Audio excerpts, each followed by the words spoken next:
Story 1, the train at 1:17 a.m. The train that arrived at 1:17 a.m. was not on any schedule. I checked 3 times. And when the doors opened, a voice from inside whispered my name. That was the moment I knew I should never have been on that platform. I worked the night shift at a forgotten little station outside the city. No ticket booths. No shops. Just one cracked platform, a flickering lamp, and a single track that hasn't been used in years. My job is simple: keep the lights on, report anything unusual, and make sure no one wanders onto the tracks. Nothing ever happens. Until last winter. It was freezing that night. The kind of cold that crawls through your clothes and settles in your bones. I was halfway through my shift, counting the minutes until sunrise, when the clock on the wall clicked over to 1:16 a.m. That's when I felt it. A vibration under my boots. At first, I thought it was my imagination. Old buildings make noises. Metal contracts in the cold. But then the sound came, a low, distant rumble, like something heavy moving far away. There hadn't been a train here in over 10 years. I grabbed the radio and called it in. No response. Just static. Then, right on time, the station clock flipped to 1:17 a.m. and the headlights appeared in the darkness. A train was coming. It rolled out of the fog like it had always belonged there. Long, black cars. No markings. No logos. No destination sign. Just dark windows that reflected the weak station light back at me. It slowed. Metal screamed against metal. And then it stopped, perfectly aligned with the platform. My heart was pounding so hard I could hear it in my ears. This couldn't be real. There was no record of this train. No schedule. No warning. The doors slid open with a soft hiss. Warm air poured out. Not like heated air, more like breath. I stood frozen, staring into the dark interior. I couldn't see any passengers. No lights were on inside, but I felt it. That sensation of being watched. Then a voice came from the shadows. Not loud. Not threatening. Just close. Daniel. My name. I staggered back, almost tripping over my own feet. No one at work used my name. It wasn't on any badge. I had never told anyone here. Who's there? I called out, my voice shaking. Silence. Then the voice again. Closer this time. You're late. I should have run. Every instinct in my body screamed at me to turn around and get as far away as possible. But instead, I stepped closer. I don't know why. Curiosity, maybe. Or something else pulling at me. The platform felt colder with every step, while the air from the train felt warm, almost inviting. I stood at the doorway and peered inside. The car was empty. No seats. No lights. Just a long, narrow corridor stretching into darkness. The walls looked wrong, not metal, but something dull and uneven, like old concrete. And then I noticed the floor. It wasn't clean. There were footprints. Bare footprints. Wet, dark, leading deeper into the train. Hello? I whispered. From somewhere far inside, something shifted. That's when the doors started to close. I jumped back just in time as they slid shut with a solid thud. The locks clicked. The headlights flared brighter. And the train began to move. Within seconds, it disappeared back into the fog, leaving nothing behind but silence and cold air. I stood there shaking, staring down the empty track, trying to convince myself I hadn't just lost my mind. I reported it. Of course I did. They laughed. Told me I must have been tired. Maybe dreaming. But I knew what I saw. The next night, I came prepared. I brought my phone, fully charged, camera ready. I kept my eyes glued to the tracks as 1:17 a.m. approached. The rumble came again. The headlights cut through the fog. The train returned. This time, I didn't hesitate. I raised my phone and started recording. The doors opened. And the voice spoke immediately. "You came back." My blood ran cold. "I'm not getting on," I said, forcing the words out. "I just want to know what this is." For a moment, nothing happened. Then, slowly, a shape emerged from the darkness inside. It looked human. At least at first. Tall. Too tall. Its limbs bent at odd angles, like it didn't quite know how to use them. Its face was pale and smooth, with dark hollows where eyes should have been. It stopped at the doorway, tilting its head toward me. "You're already on the list," it said. I felt something buzz in my pocket. My phone. The screen lit up by itself. A notification. "Next stop, Daniel." That's when I ran. I didn't stop until I was locked inside the office, gasping for air. When I looked back, the train was gone. The tracks were empty. Silent. But my phone was still recording. When I watched the video later, my hands trembling, I saw myself standing on the platform. I saw the train. The open doors. But I never saw the thing. What I did hear was my own voice. Coming from inside the train. Whispering my name. I quit the next morning. Didn't even finish the shift. I told them I was done and never went back. But sometimes, late at night, when everything is quiet, my phone lights up for no reason at all. And on the screen, just for a second, I see the same message. Next stop, Daniel. Story 2, The House That Called My Phone. The call came from inside the house. That was impossible, because I was standing alone on the sidewalk, staring at it from the outside. And yet, my phone was ringing. The screen showed my own number. It was just after midnight when I pulled up in front of the place. I had taken a last-minute job helping a friend who flips houses. This one had been empty for years, and he needed photos of the interior before putting it on the market. "Easy money," he said. "In and out in 20 minutes. I didn't like it the moment I saw it. The house sat at the end of a dead street, half hidden behind dead trees. All the windows were dark. No porch light. No neighbors. It looked less like a home and more like something abandoned and forgotten. I unlocked the door and stepped inside. The air was stale, heavy, like the house hadn't been opened in a long time. My flashlight beam swept over peeling wallpaper, dusty floors, and a long hallway that disappeared into darkness. I called out, just in case. "Hello?" No answer. That's when my phone rang. I frowned and pulled it from my pocket. Incoming call, Daniel. My name. My number. I stared at the screen, confused, then answered. "Hello?" For a second, there was nothing. Just faint static. Then I heard it. My own breathing. Not from my chest, from the phone. I pulled it away from my ear, heart racing. "This isn't funny," I said, even though I knew no one could be messing with me. Then a whisper came through. "You're inside now." The line went dead. I stood frozen in the hallway, listening. The house was silent. No footsteps. No voices. Just the faint creak of old wood as it settled. I told myself it was a glitch. Maybe a weird echo. Maybe I'd called myself by accident. But my hands were shaking as I moved deeper inside.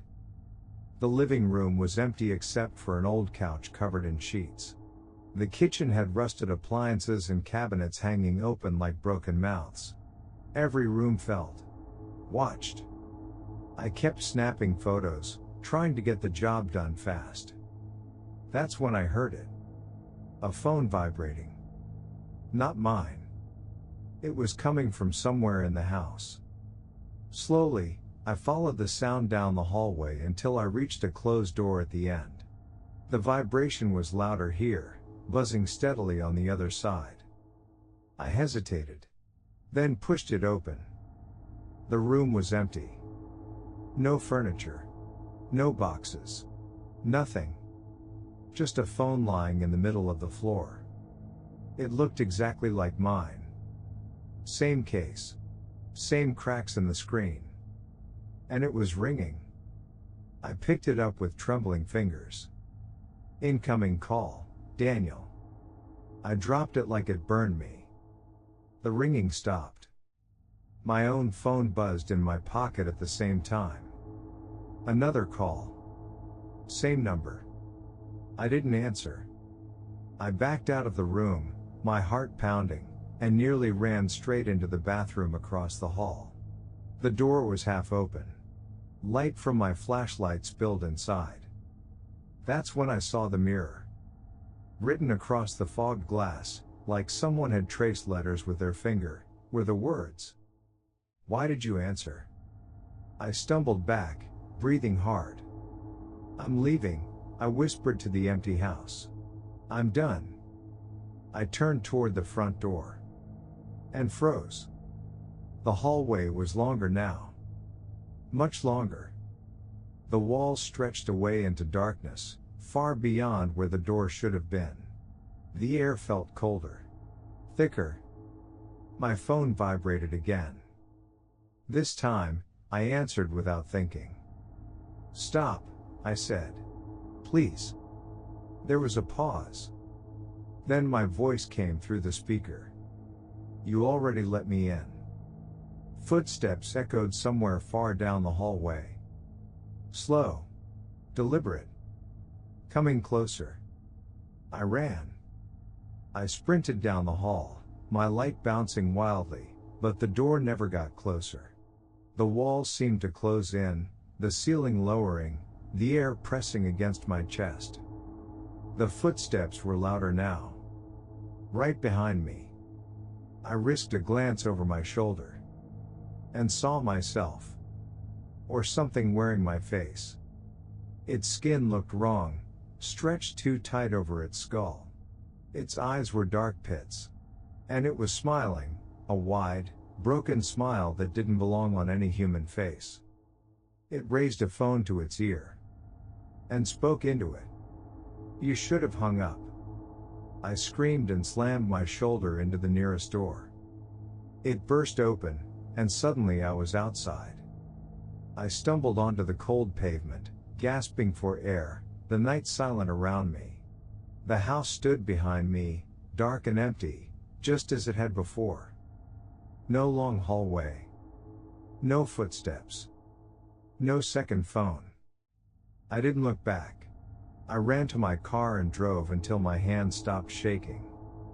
Later that night, safe at home, I checked my phone. No missed calls. No strange numbers. But when I opened my gallery, there was one photo I didn't remember taking. It showed the inside of the house. The hallway. And at the far end, standing in the darkness, was me.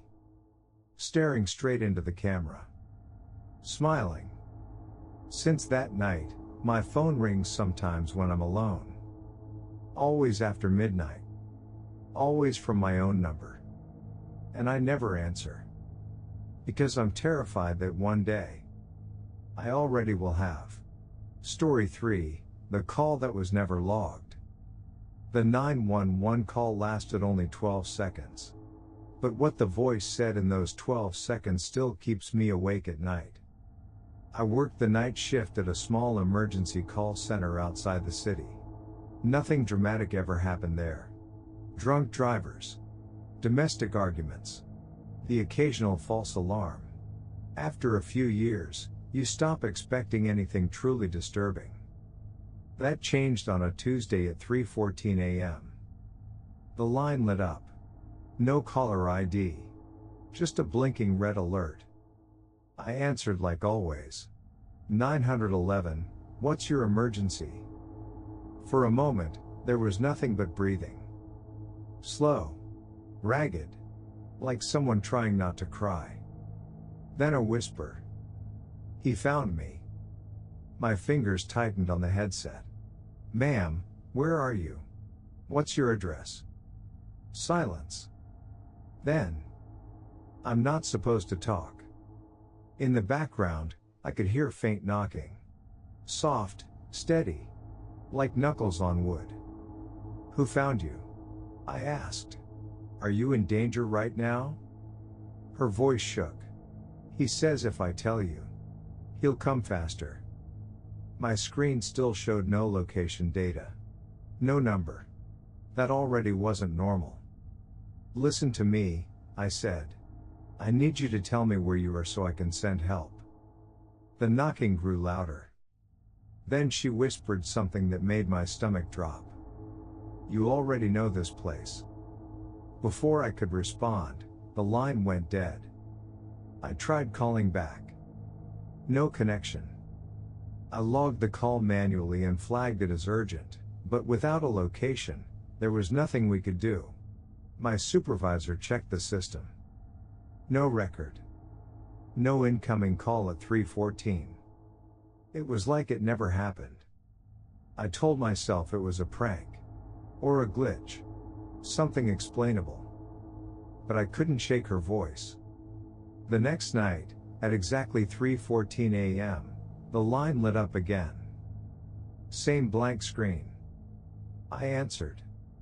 911, what's your emergency?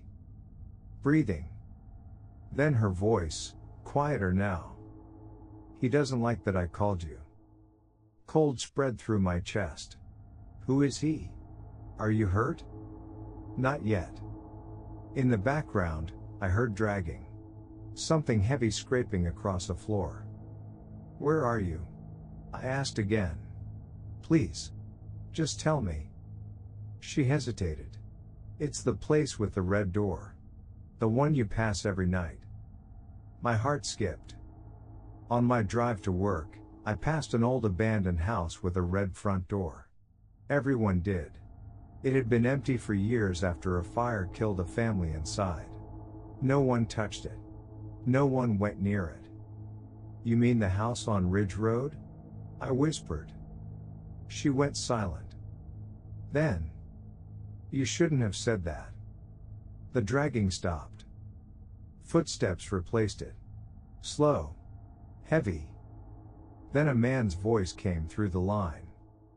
Low. Calm. She talks too much. The call ended. I ripped the headset off and stood up, shaking. My supervisor rushed over, but again, no record. No log. Nothing. That morning, I drove past the house on Ridge Road. The red door was open. The third call came the next night.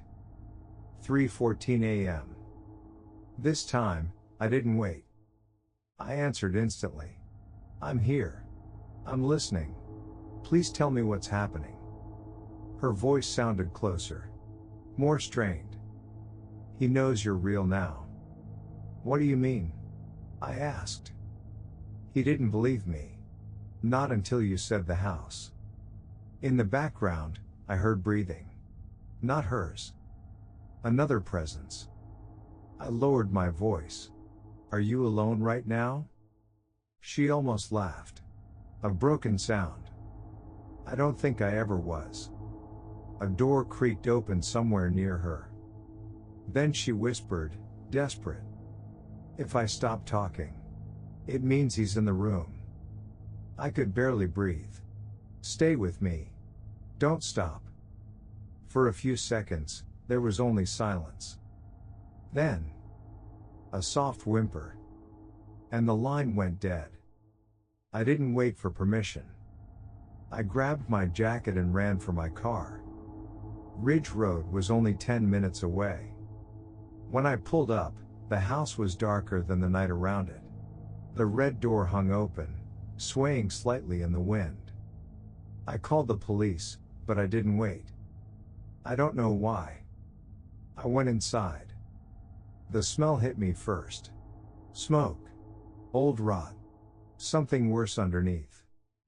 My flashlight cut through the darkness, revealing blackened walls and a narrow hallway. Hello? I called. My name is Daniel. I'm here to help. No answer. Then, from somewhere upstairs, a phone rang. I followed the sound to the top of the stairs. A small room at the end of the hall had its door open. Inside, there was nothing but an old mattress on the floor. And a phone lying on it. Ringing. I picked it up with shaking hands. The screen showed 911 connected. Her voice came through, faint but clear. You came. I'm here, I whispered. Where is he? She paused. Then said quietly. Behind you. I spun around. The doorway was empty. But I felt it. Breathing. Right against my neck. I ran. I don't remember getting out. I only remember the cold air hitting my face and collapsing on the pavement outside. The police searched the house. They found nothing. No girl. No man. No phone. But when I returned to work, my supervisor pulled me aside. He showed me the system log. At 3:14 a.m., 3 nights in a row. There was a call. From my own extension. My own desk. Logged as outgoing. Since then, every few weeks, the line lights up at 3:14. I don't answer anymore. But sometimes, when the room is quiet, I still hear breathing in my headset, waiting for me to pick up. Story 4, the room that wasn't on the map. The hotel swore room 316 did not exist. But I slept in it anyway. I was driving through a snowstorm when my car finally gave up. The engine died just outside a nameless town, the kind you only see when something's gone wrong. One street. One gas station. One flickering motel sign. Vacancy. I dragged my bag through the snow and rang the bell at the front desk. An old man looked up from a newspaper. He didn't smile. Room, I said. Just for the night. He studied me longer than necessary, then slid a key across the counter. 315. Check out is at 6, he muttered. 6? That's early. You don't want to stay past that. I thought it was a joke. It wasn't. The hallway smelled like damp carpet and something metallic underneath. My room was at the far end. As I passed the doors, I noticed something odd. After 314 came 317. Number 316. I stopped, turned back, counted again. 314. 315. There was a gap in the wall where a door should have been. Just wallpaper. Inside my room, I tried to sleep. The wind howled outside, rattling the windows. Around 1:30 a.m., I heard it. Knocking. Not on my door. From inside the wall. 3 slow taps. Pause. 3 more. I sat up, heart racing. The sound came from the wall where room 316 should be. I pressed my ear against it. Silence. Then a whisper, barely audible. Don't let them move you. I stumbled back, breathing hard. I told myself it was pipes. Old buildings make noise. That's what I kept repeating. But at 2 a.m., someone knocked on my door. I opened it a crack. The old man from the desk stood there, holding a clipboard. You're in the wrong room, he said. What? I asked. You gave me this key. He shook his head. No, I didn't. He pointed down the hall. Your room is 316. Cold washed over me. There is no 316. His eyes darkened. Yes, he said. There is. He walked past me and pressed his hand against the wallpaper where the door should be. It peeled away like wet skin.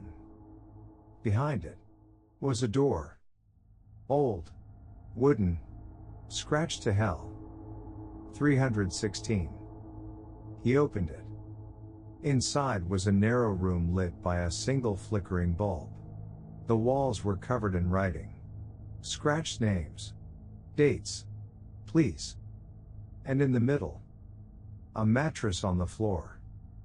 Stained dark. I don't want to change rooms, I said. He stared at me. You already did. Before I could move, he shoved me inside and slammed the door. The lock clicked. I screamed. Pounded. Nothing. The air in the room was heavy, thick, like it hadn't been disturbed in years. The light buzzed overhead. I looked at the walls. Names everywhere. Some scratched so deep the plaster had crumbled. Most ended with the same words. Moved at 6. I checked my phone. No signal. 2:17 a.m. I tried the door again. It wouldn't budge. Then I heard breathing. Not mine. From under the mattress. Slow. Wet. I backed into the corner, shaking. The breathing stopped. Then a voice whispered from below. They always lie. The mattress shifted. Something pressed up against it from underneath. A hand shape. Then another. I screamed and grabbed the lamp, smashing it against the floor. The bulb shattered, plunging the room into darkness. My phone light flicked on, shaking in my grip. The mattress lay flat again. But something was written on it. Fresh. Wet. Stay until 6. I don't know how long I sat there, staring at the door, jumping at every sound. At some point, I realized there was a second door at the back of the room. Half hidden. I opened it. It led into a narrow crawl space between walls. And from there, into other rooms. Other 316s. Dozens of them. Each with a mattress. Each with names. Each with someone inside. Some crying. Some whispering. Some not moving at all. They all looked at me as I passed. And every single one said the same thing. Don't let them move you. I ran. Through the crawl space. Through doors. Crawling, stumbling, until I found another door that led into a hallway. The motel hallway. I burst out near the lobby. The clock above the desk read 5:58 a.m. The old man stood there, watching me. You're early, he said. I ran past him, out into the snow, not stopping until my lungs burned. When the sun rose, the storm was gone. So was the motel. There was nothing there. Just an empty lot. No sign. No building. No road.